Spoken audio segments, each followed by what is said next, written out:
بسم اللہ الرحمن الرحیم۔ ڈرائی فروٹ کا استعمال بھی، اس پہ بھی بات کر لیتے ہیں۔ ڈرائی فروٹ کے اندر اخروٹ آ جاتا ہے، تو اخروٹ کا مزاج گرم خشک ہوتا ہے، تو جتنے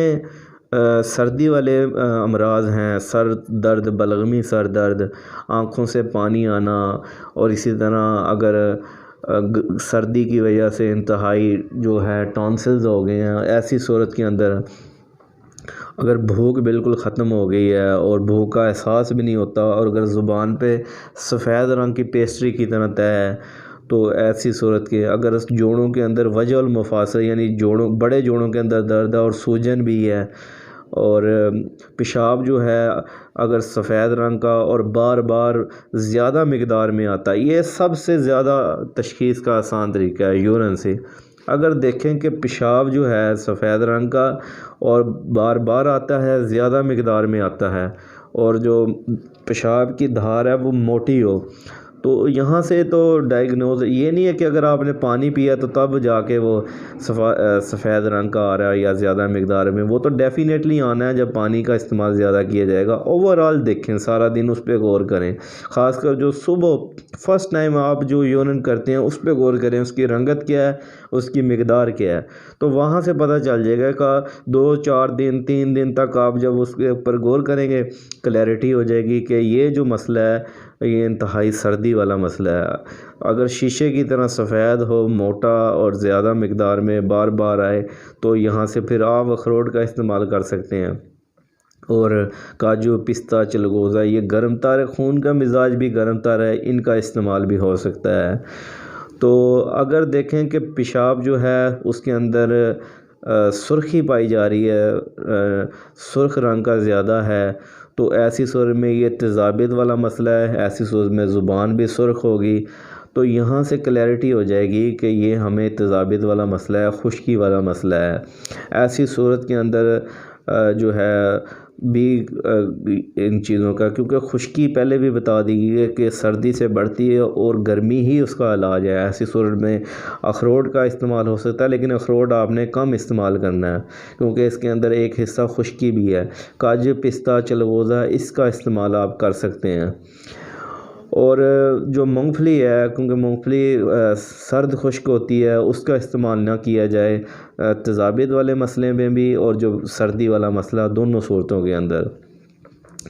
اور اگر دیکھیں کہ زبان کا رنگ جو ہے اس کے اوپر پیسٹری زردی مائل ہے اور پیشاب آپ کو زرد رنگ کا آیا کرتا ہے، یا زیادہ اگر شدت بڑھ گئی ہے تو سرسوں کے تیل کی مانند اگر آ رہا ہے، تو یہاں سے جو ہے کلیئر ہو جائے گا کہ یہ مسئلہ گرمی والا، گرمی خشکی والا مسئلہ ہے۔ تو ایسی صورت میں جو اخروٹ ہے وہ تو استعمال نہ کیا جائے، کیونکہ اخروٹ کا مزاج گرم خشک ہے۔ اب گرمی خشکی والا مسئلہ ہے، تو گرمی خشکی قانون فطرت کے مطابق اس کا علاج ہے گرمی تری۔ اب گرم تر جو ہے کاجو، پستہ، چلغوزہ، یہ گرم تر ہے، یہ استعمال ہو سکتے ہیں اور ان کا استعمال کیا جا سکتا ہے۔ اس کے علاوہ جو کشمش ہے، کشمش جو ہے یہ بھی 2 طرح کی ہوتی ہے، ایک جو کھٹی ہوتی ہے وہ انتہائی، جس کے اندر بھی سادہ سا فارمولہ، جس کے اندر کھٹاس پائی جائے، ترشی پائی جائے، وہ طب میں عضلاتی ہے، وہ ایسڈک ہے اور تیزابیت والی ہے۔ یہ جو ہے ہمیشہ ایک بات یاد رکھیں۔ اور جو میٹھی ہوتی ہے وہ جو ہے گرم ہوتی ہے، گرم تر ہوتی ہے، ایسی صورت میں اس کا بھی استعمال کیا جا سکتا ہے۔ تو جب بھی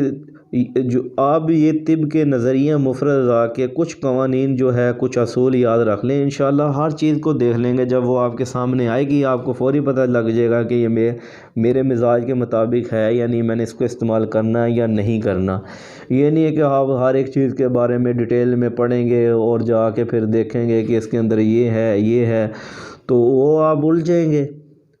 تو ایسی، اور وہ زیادہ تر جو ہے حقیقت پہ مبنی نہیں ہے، قانون فطرت کے نہیں مطابق۔ تو جو چیز قانون فطرت کے مطابق، ہم نے صرف اس کو فالو کرنا ہے۔ کوئی لکھتا رہے جی مونگ پھلی کے اتنے فائدے ہیں، ہر چیز اللہ تعالیٰ نے فائدہ بنائی، لیکن ہر بندے کے لیے نہیں فائدہ مند۔ میں یہ کہا کرتا ہوں کہ ہر چیز فائدہ مند نہیں ہے،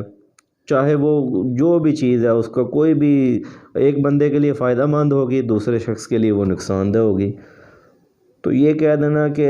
اس طرح کے ہزاروں پیجز بھرے ہوئے ہیں سوشل میڈیا پہ، ہزاروں ویڈیوز بنی ہیں کہ مونگ پھلی کے یہ فائدے ہیں، اخروٹ کے یہ فائدے ہیں، جب تک کوئی چیز آپ کے مزاج کے مطابق نہیں ہے آپ کے لیے وہ فائدہ مند نہیں ہو سکتی، وہ آپ کو نقصان ہی پہنچائے گی۔ ایک تو پیسے لگائیں گے اس کے اوپر، دوسرا وہ بیمار ہوں گے، ایسی صورت میں ڈاکٹروں کے پاس جاتے رہیں گے اور وہ بھی استعمال کرتے رہیں گے، جو ادویات ہوتی ہیں میڈیسن سے، اس کی پھر ظاہر سی بات ہے جو سبب مرض ہے جب تک اس کو روکا نہ جائے جتنی مرضی، ایسی صورت میں دونوں پریشان ہو جاتے ہیں، مریض بھی اور معالج بھی، کہ یار ہم جو ہے میں علاج کروا رہا ہوں مختلف ڈاکٹروں اور مختلف جگہ سے علاج کروا رہا ہوں، اور معالج جو ہوتا ہے وہ کہتا ہے میں نے ہر طرح کی دوائی استعمال کر لی تو علاج کی صورت کیوں نہیں بن رہی؟ تو وہاں پہ مسئلہ یہی ہوتا ہے کہ جو غذا ہے اس کو نہیں دیکھا جاتا ہے کہ یار اس کے اندر کون سی ایسی غذا استعمال کی جا رہی ہے جو تکلیف کا باعث ہے۔ تو یہ بڑی امپورٹنٹ چیزیں انشاءاللہ رفتہ رفتہ جو ہے آہستہ آہستہ ہر چیز کو بتائیں گے آپ کو کہ اس کا کیا مزاج ہے اور آپ نے کیسے اس کو دیکھنا ہے کہ آپ کے مزاج کے مطابق ہے یا نہیں، آپ کے لیے فائدہ مند ہے یا نقصان دہ ہے۔ جو نقصان دہ چیز ہے ٹیسٹ کرنا ہے تو کبھی کبھی کر لیں، یہ نہیں ہے کہ آپ کے مزاج کے مطابق نہیں ہے آپ روزانہ استعمال کر رہے ہیں، ایسا ہرگز مت کریں، ورنہ ساری زندگی جو ہے دعایات کا پہاڑا وہ کرتے رہیں گے صبح و شام صبح و شام، تو اس طرح علاج نہیں ممکن ہو سکتا۔ تو دیکھیں ہر چیز کو سیکھنے کے کچھ اصول ہوتے ہیں اور اس کو بیسٹ طریقے سے چلانے کے لیے، کاروبار ہے کوئی بھی فیلڈ آپ چوز کرتے ہیں اس کو اچھے طریقے سے آپ تبھی پرفارم کر سکتے ہیں جب آپ اس کو علم رکھتے ہیں۔ تو ہیلتھ کے کچھ اصول ہیں وہ جاننا نہایت ضروری ہے، جب تک وہ نہ پتہ ہو تو پھر مریض جو ہے بیچارہ در وہ دھکے کھاتا پھرتا ہے۔ تو اگر آپ کو میری ویڈیوز پسند آتی ہے تو کائنڈلی میرے چینل کو سبسکرائب کریں، بیل آئیکن پہ کلک کر دیں تاکہ آپ کو میری جو ویڈیو ہے ہر نئی آنے والی ویڈیو آپ کو نوٹیفیکیشن میں ملتی رہے۔